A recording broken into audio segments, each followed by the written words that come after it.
Assalamualaikum warahmatullahi wabarakatuh. Perkenalkan, nama saya Siti Nurhalia dengan nomor pokok mahasiswa 102230009. Di sini saya akan menjelaskan mengenai vintage atau finansial teknologi.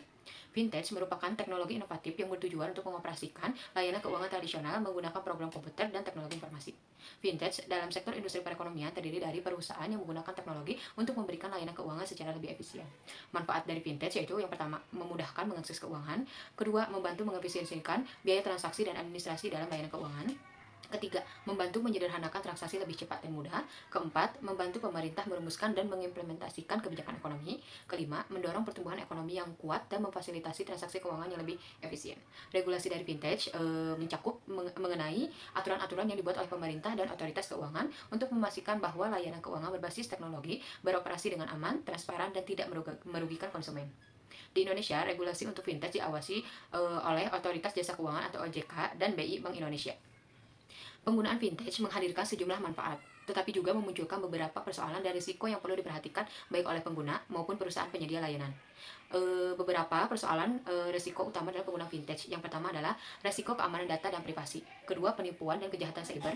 Ketiga, tingkat bunga dan biaya yang tinggi. Keempat, kurangnya literasi keuangan digital. Kelima, perubahan kebijakan dan regulasi. Keenam, risiko teknologi atau kesalahan sistem. Upaya mengatasi persoalan vintage yang pertama adalah mendidik pengguna agar lebih memahami cara menggunakan layanan vintage dengan aman dan mengetahui hak serta kewajibannya. Kedua, menggunakan vintage yang terdaftar oleh OJK atau BI. Ketiga, meningkatkan keamanan dan menerapkan enkripsi data dan mekanisme keamanan lainnya untuk melindungi data pengguna. Keempat, mengedukasi pengguna tentang bunga, biaya, dan risiko agar mereka lebih siap dan tidak terjebak oleh hutang. Sistem keuangan digital mengacu pada penerapan teknologi digital dalam layanan keuangan yang mencakup pembayaran, peminjaman, investasi, asuransi, dan manajemen kekayaan. Sistem ini memungkinkan transaksi keuangan dilakukan dengan cepat, efisien, dan mudah oleh pengguna di berbagai wilayah tanpa harus bergantung pada layanan keuangan tradisional. Berikut adalah konsep dasar model utama dalam sistem keuangan digital. Yang pertama, ada inklusi keuangan. Sistem ini bertujuan memberikan akses layanan keuangan kepada masyarakat luas, termasuk mereka yang berada di daerah terpencil atau yang sebelumnya tidak memiliki akses ke perbankan yang melibatkan penyedia layanan yang dapat diakses hanya dengan perangkat digital seperti ponsel atau komputer. Kedua, interoperabilitas. Sistem keuangan digital ini memungkinkan kolaborasi lintas antara platform dan lintas institusi keuangan agar transaksi bisa dilakukan antara berbagai privasi atau institusi. Ketiga, keamanan dan privasi data. Sistem keuangan digital harus mengutamakan keamanan data pengguna melalui enkripsi dan perlindungan privasi serta menjaga kepercayaan publik. Model sistem keuangan digital yaitu ada digital payment system atau sistem pembayaran digital. Sistem ini memungkinkan pengguna melakukan pembayaran melalui perangkat digital, contohnya kayak e-wallet atau dompet digital, transfer bank digital, pembayaran, dan lain sebagainya. Kedua, ada peer-to-peer lending. Model ini menghubungkan pemberi pinjaman dengan peminjam tanpa perlu melalui bank. Layanan ini memungkinkan individu atau bisnis kecil untuk mendapatkan pendanaan langsung dari investor.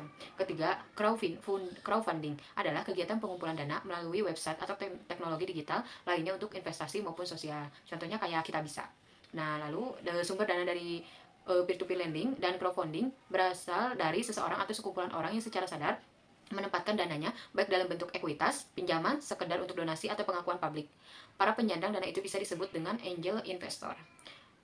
Selanjutnya ada online digital insuransi adalah layanan asuransi bagi nasabah dengan memanfaatkan teknologi digital seperti asuransiku, pasar polis, atau raja premi. Bank Indonesia atau disebut dengan BI memiliki sejumlah program keuangan yang bertujuan untuk menjaga stabilitas moneter, memperkuat sistem keuangan, dan mendorong pertumbuhan ekonomi di Indonesia. Contoh program keuangan dari Bank Indonesia yaitu adalah dengan KRIS atau dengan disebut dengan QR Code nasional yang dikembangkan oleh BI untuk memfasilitasi pembayaran digital yang lebih mudah, cepat, dan aman. Yang kedua, ada Gerakan Nasional Non-Tunai, adalah program yang mendorong masyarakat dan sektor usaha untuk melakukan transaksi secara non-tunai. Lalu ada program BI Fast. BI Fast adalah sistem pembayaran retail yang cepat, aman, dan berbiaya rendah, dikembangkan oleh Bank Indonesia untuk memfasilitasi transfer dana antar bank secara real time. Lalu ada kebijakan makroprudensial untuk stabilitas keuangan. Program ini mencakup kebijakan yang bertujuan untuk menjaga stabilitas sistem keuangan seperti mengatur kredit perbankan, menjaga rasio kredit terhadap deposit, dan mengelola risiko keuangan lainnya. Yang selanjutnya ada BI juga, ada ekonomi dan keuangan syariah. BI turut mendorong perkembangan ekonomi dan keuangan syariah melalui berbagai inisiatif seperti edukasi masyarakat, pengembangan industri halal, dan pelatihan kewirausahaan. Selanjutnya, ada pengendalian inflasi. Bank Indonesia juga memiliki peran dalam menjaga stabilitas harga melalui pengendalian inflasi. Bersama pemerintah, BI menjalankan program Tim Pengendalian Inflasi Daerah atau disebut dengan TPID untuk menjaga stabilitas harga tingkat daerah.